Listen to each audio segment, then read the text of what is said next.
یہ بتائیے کہ رسالت مآب صلی اللہ علیہ وسلم کی نسبت سے بہت ساری روایات بیان ہوتی ہیں، آپ کام بھی کر رہے ہیں ان روایتوں پہ جو قرب قیامت کی، علامات قیامت کی نشانیاں ہیں، قرآن میں وہ اس طرح سے زیر بحث نہیں ہیں جو رسالت مآب صلی اللہ علیہ وسلم کی روایات میں سامنے آتی ہیں، تو یہ آپ صلی اللہ علیہ وسلم کو ان کا علم کیسے ہوا؟ وہ حدیث جبریل میں بھی ذکر آتا ہے، جبریل نے پوچھا تو آپ نے جو ہے وہ علامت کی قیامت کی علامات بتائیں، تو ان کا ماخذ کیا ہے؟ ان کا ماخذ بھی قرآن ہی ہے۔ قرآن مجید نے 2 جگہ پر تو پوری صراحت کے ساتھ بیان کر دیا ہے کہ مشاہدات کے موقع پر رسول اللہ صلی اللہ علیہ وسلم کو بڑی غیر معمولی نشانیاں دکھائی گئیں۔ یہ اگر آپ دیکھیں تو اسراء کے معاملے میں بھی بیان کیا ہے، اور یہ اگر جبریل سے دوسری ملاقات کا واقعہ دیکھیں سورہ نجم میں تو وہاں بھی بیان کیا ہے کہ بہت بڑی بڑی نشانیاں، لیکن وضاحت نہیں کی اس بات کی۔ تو ظاہر ہے کہ وہ نشانیاں کیا ہیں؟ میں نے یہ عرض کیا ہے کہ سورہ اسراء میں جو نشانیاں بیان ہوئی ہیں وہ بادنہ تعامل سمجھ میں آ جاتی ہیں، یعنی آپ کی امت کے ساتھ کیا معاملات ہونے والے ہیں، ان کو کیا سلطنت ملنے والی ہے، ان کے لیے اللہ تعالیٰ نے کیا نعمتیں ہیں جو تیار کر رکھی ہیں۔ تو جس وقت یہ سارے علاقے کا مشاہدہ آپ کو کرایا گیا ہے تو یہ بھی بتا دیا گیا۔ خود روایتوں میں آتا ہے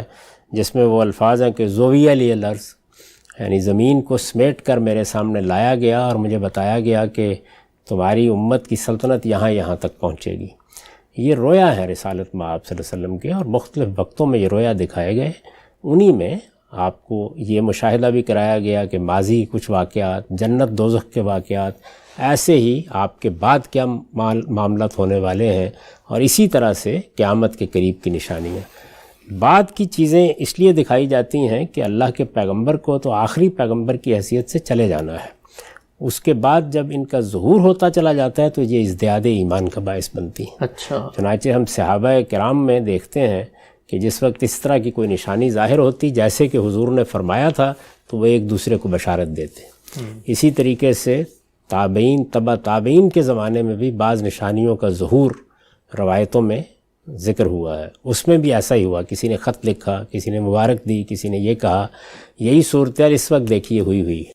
یعنی آج کے زمانے میں، آج سے 100-125 سال پہلے کوئی تصور بھی نہیں کر سکتا تھا کہ حدیث جبریل میں جو رسالت مآب صلی اللہ علیہ وسلم نے فرمایا،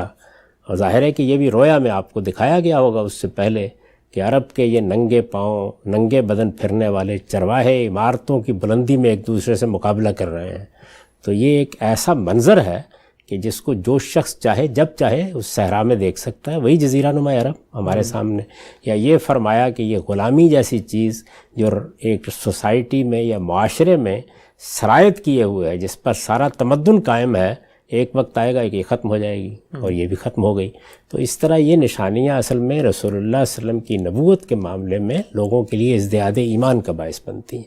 ایمان تو خدا کے پیغمبر پر اس کی دعوت کو دیکھ کر، اس کی شخصیت کو دیکھ کر، اس کے پس منظر کو دیکھ کر، اس کے بارے میں جو انبیاء علیہم السلام پہلے اطلاع دے چکے ہوتے ہیں اس کی روشنی میں لایا جاتا ہے۔ لیکن یہ چیزیں ایمان میں اضافے کا، اس میں افزونی کا باعث بنتی ہیں۔ جس طرح اس وقت بعض نشانیاں، بعض معجزات رسالت مآب صلی اللہ علیہ وسلم کے صحابہ کے سامنے آتے تھے، کہیں دیکھا کہ پانی میں انگلیاں ڈال دی ہیں تو ایک پورا لشکر سیراب ہو گیا،